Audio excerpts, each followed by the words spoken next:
How you doing? I'm good. How are you doing? I'm doing good. What do you have here?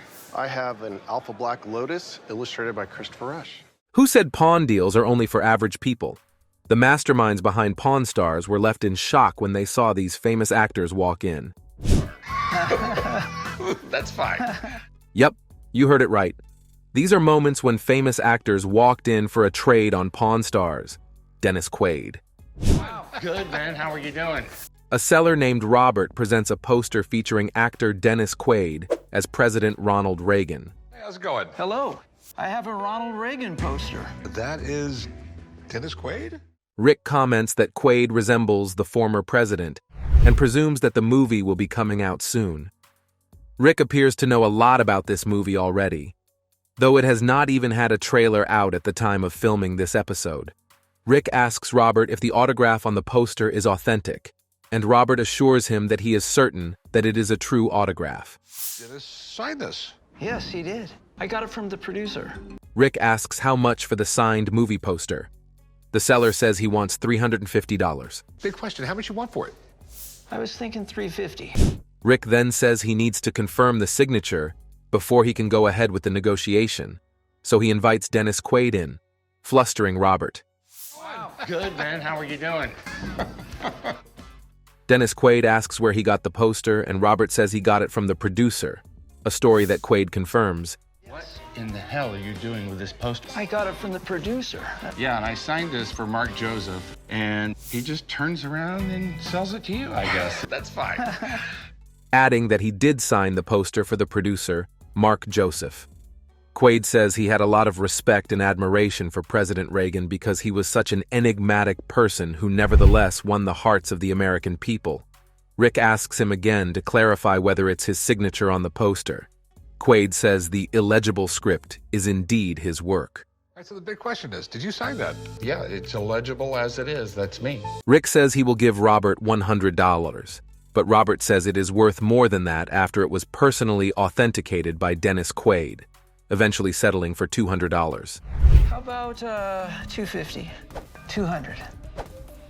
All right, I'll do 200. Great. Bob Dylan. A customer named James brings in Bob Dylan's album, Self-Portrait. Got an old Bob Dylan album here. Okay. It is 4 years old. That's not that old. Which was released in 1970, asking for $150 as it had minor wear and tear over the years since its release. Rick describes this album as weird because it was an album filled with different versions of other people's songs. Bob Dylan released Self-Portrait back in 1970. It was a pretty weird album. However, he admits that the album is in great shape and that he could sell it to a collector. Unbeknownst to James, Bob Dylan was in town performing in Las Vegas, a detail that is later revealed to have been known by Rick the entire time. James hears Rick's appraisal and asks for $150 for the album. Rick offers $50. I was thinking maybe like 150. It's more like 50. And he explains that $150 to $200 if the album is in pristine condition. I looked online and I've seen these going for 100 or 150, and they looked in pretty similar condition. James takes the $50, and Rick comes up with a plan to flip the album for more money. All right, I'll do 50. Okay. Let's go do some paperwork. He decides that the best way to raise the value of this old, less famous album is to send Chumley out to get it signed by Bob Dylan himself. Bob Dylan's in town for a concert. I want you to bring this album to him and have him sign it. Chumley heads out and runs into Bob Dylan outside of a hotel where he is performing. Bob Dylan graciously agrees to sign the album, and he asks if Chumley wants a specific dedication. Chumley says to just make it out in his name, which the musician does. How did you find me here? I got lucky. When Chumley returns with his personalized, signed album, Rick is annoyed and asks if this is a joke. It's a little higher than where you wanted it signed, but... To Chumley, Bob Dylan. Is this a joke? No, that's his signature. Rick clarifies that no one will want to purchase an album when it is signed to Chumley. No one's going to want to buy an album off me. Signed to Chumley. Rick tells Chumley to keep the album for himself. Just keep it. Just keep it. Meanwhile, the founder of the pawn shop, Richard Harrison, sits in his wheelchair in the background of the scene and shakes his head at Chumley's foolishness. Steve Carell. Rick comes across a customer who looks a great deal like Steve Carell. When he confronts him, Carell denies that it is him.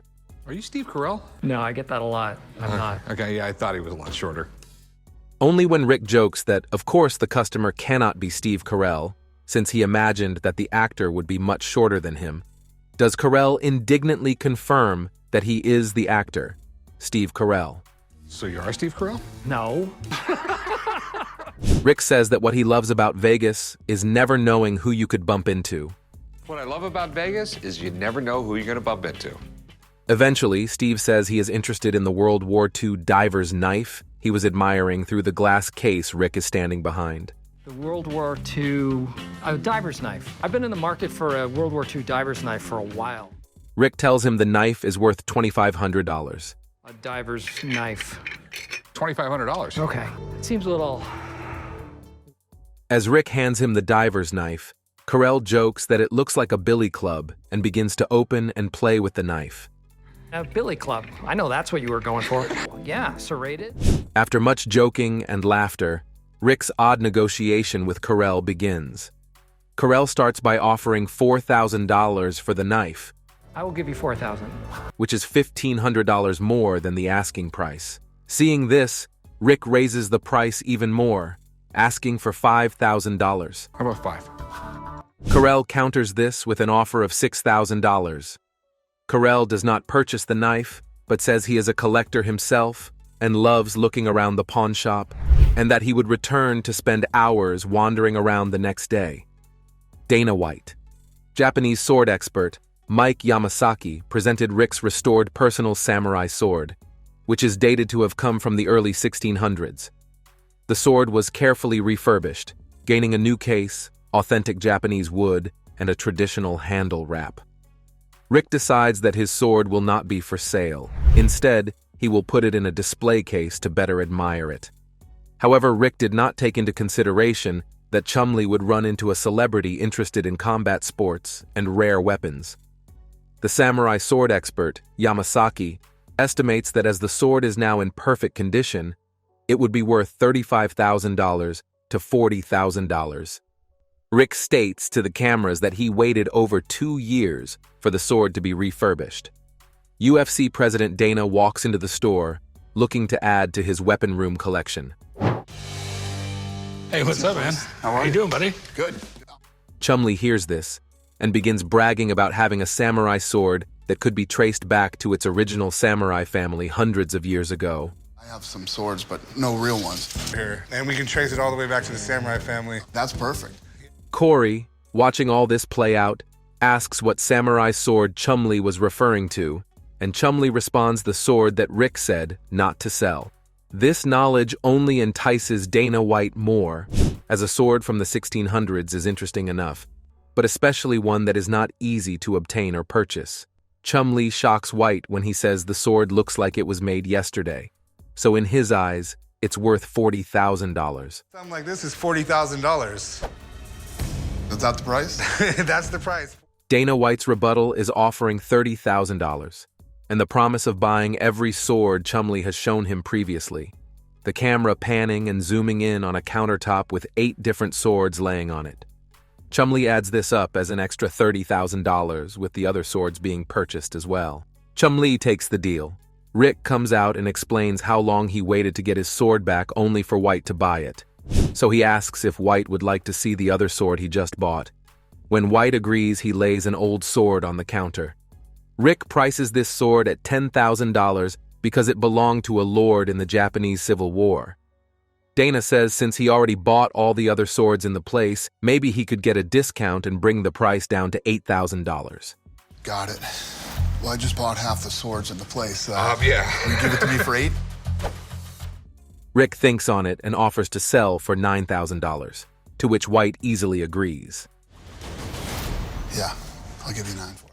Stan Lee, a collector named Vince, presents an original 1977 Spider-Man comic strip by John Romita, signed by Stan Lee and John Romita. Chumley inspects the Marvel comic strip and observes with great interest that Mary Jane is drawn in a bathtub. All right, the Amazing Spider-Man tub. Yeah, 40 years ago it was. Looks like she's inviting Spider-Man over for a little extracurricular activity. Yeah. Chumley goes on to explain how Marvel is synonymous with Stan Lee, and that Spider-Man was perhaps his second character created. Chumley, a Marvel enthusiast, likely already knows how he wants to verify the authenticity of this piece, as Stan Lee is currently in Vegas doing a meet and greet and the new Avengers exhibit. Vince explains that when he bought this original artwork from Mr. Romita, he had him sign it. So how'd you get the signatures on there? Well, when I bought this from Mr. Amita, I had him sign it for me. When Chumley asks how much Vince wants for the piece, Vince affirms that he has been the only owner of the comic strip for decades, and that its worth is estimated to be around $8,000 to $10,000. Well, I've been the only owner of it for decades. Okay. The scene then cuts to Chumley talking to camera and explaining that he is heading down to the Avengers station on the Las Vegas Strip to meet Stan Lee and authenticate the signatures on the artwork for himself. While Chumley and Vince wait in line to meet Stan Lee, they negotiate the worth of the comic strip.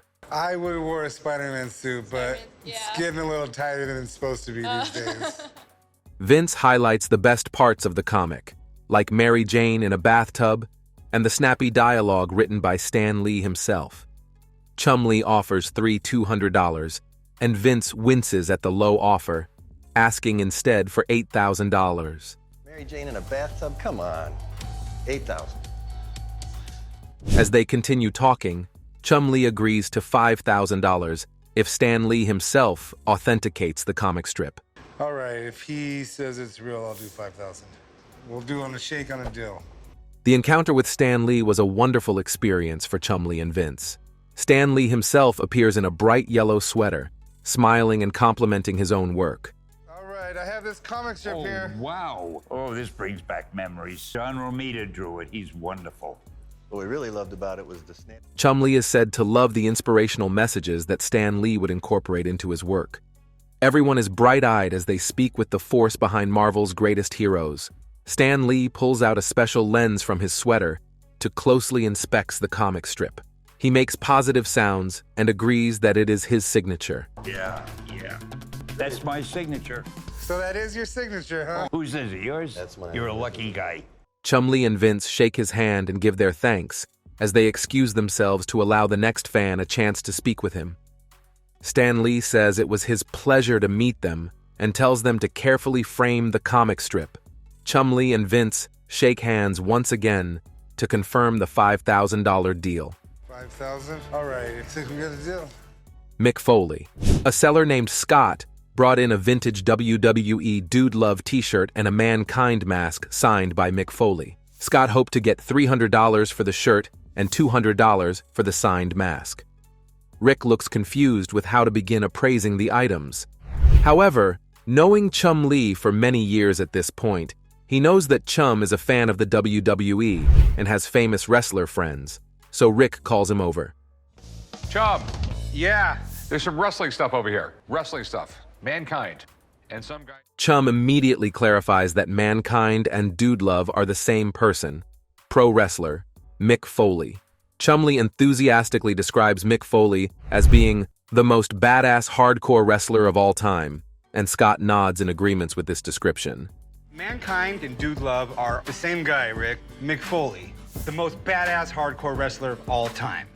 Rick immediately laughs at the contradictory nature of having a wrestler beating people up and being named Dude Love. Chumley says that when it comes to this wrestler, one must look at every aspect of his personality. When you take in Mick Foley, you have to take in all of his personalities. He gives a rundown of Mick Foley's career, beginning under the alias Cactus Jack in 1986 as a pro wrestler. He first wrestled as Cactus Jack in 1986 in a pro wrestling circuit. According to Chumley, it was not until 1996 that he became involved with the WWE and rebranded under the name Mankind. And then in 1996, he came to the WWE, and he rebrands himself into Mankind. Chumley continues saying that Mick Foley once jumped off a 15-foot ladder onto a bed of thumbtacks in a match. He He jumped off, I think it was a 15-foot ladder, onto a bed of thumbtacks in one wrestling match. Chumley moves on to a method of verifying the signature and decides it would be easier to just call in his famous friend Mick Foley to authenticate the signatures on the items. Scott is immediately starstruck, and everyone listens intently as Mick Foley details what he knows about the items. Hey guys, look who it is. How you doing, Rick? AKA Dude Love himself. The mask, he says, was sold as Halloween costumes, and in face he himself would wear his own mask out to trick or treat, and no one ever caught him. They would not have been sold at the events, but as a Halloween costume. Trick-or-treated as myself. He inspects the mask first and confirms that it is his signature, though he does not know what it would be worth. I do write "Have a nice day," and that's definitely my handwriting. I tell you for a fact that that's my signature. Well, that's pretty cool. And that Foley also authenticates the t-shirt as being original, even though many have tried to make counterfeits over the years. He says the shirt was from a limited run and that the unique tie-dye confirmed its authenticity. I have seen knockoffs, but this looks legit. Rick and Chum offer $200 for both items. $200 for the pair? Yeah, 200 for the pair. Scott looks disgusted by this offer and shakes his head, asking for a better offer. Scott then says that meeting Mick Foley today justified his keeping of this memorabilia and happily takes his signed merchandise home. Phil Collin. A beautiful blonde woman walks into the store with a guitar that had been painted and played by Phil Collin. It's a very colorful guitar. You have to admit, painted and played by Phil Collin, guitarist of the famous English rock band Def Leppard, and she asks for $10,000. So how much did you want for it? I want $10,000 for it. Rick consulted with an expert that recognized and confirmed the guitar's worth, as it is signed by a very acclaimed musician and is also an original art piece by the musician. Rick then wants to confirm the authenticity and invites an expert who knows everything about this collectible. When the blonde seller turns around to see who the expert Rick invited is, her jaw drops when she sees the expert is Def Leppard. Phil Collin immediately recognizes the guitar and says he has done 30 of them. I've done 30. It was Jackson guitars. Collin continues and says that he remembers this guitar being among the first 10 created as he practiced his painting techniques. The camera zooms into the guitar's handle where #AP3 was written to label and track the guitar. This verifies that the guitar was made very early on in Collin's project painting on these expensive Jackson guitars. Phil Collin then wants to test out the guitar, so he starts playing in the middle of the shop. This confirms that the guitar functions beautifully and is able to played as well as displayed as a piece of artwork. Definitely works. That's very cool. The seller asks for $10,000 and Rick offers her $8,000. All things considered, I'm going to say $10,000. I mean, I got to make a little. When she looks disappointed, Rick tells her he needs to make a little money to justify buying it from her. Upon hearing this, they come to a deal for $8,500. Give you $8,500. I'll do it. All right, sweet. Katie Couric. Corey is working behind the counter when he recognizes a famous face. She comes in to ask about a Mark Twain signature piece. I was wondering if I might look at that Mark Twain signature piece. At first, Corey believes he is speaking to Katie Holmes, but when the woman shakes her head and says no, he guesses she is Kate Winslet. Katie Holmes? Oh, no. Kate Winslet? Really? And when that guess is wrong, he is moved aside by Rick, who correctly identifies her as Katie Couric. I got this, Corey. Katie Couric, how's it going? Fine. After Rick and Katie Couric exchange pleasantries, the camera cuts to a confessional where Katie says they need to do some training for the employees. Your employees are not particularly helpful, I gotta be honest. Rick explains the origin and importance of the Mark Twain piece. Katie recognizes Mark Twain as one of America's most famous and influential writers. The greatest writers in American history. She calls him one of the greatest writers in American history. Rick says Mark Twain used to give out these pieces and that he dated this one. When Katie Couric asks for a price, Rick says $20,000. How much are you looking for this? 20,000. A price tag that makes Katie Couric balk, saying it is a bit more than she was planning to spend. A little more than I wanted to spend. Rick admits to the camera that he bought it originally for $8,500. Katie then offers $12,000, and Rick agrees after pretending with a lot of reluctance. What about 12? Katie is surprised by his acceptance, and Rick claims he is agreeing because of his admiration for her. However, he cannot contain his smile at upselling his item for an extra $3,500. Subscribe to the channel if you have enjoyed it so far. And who was your favorite celebrity to make an appearance on Pawn Stars? Do you think you would buy any of the items they were interested in? Thank you for watching. See you next time.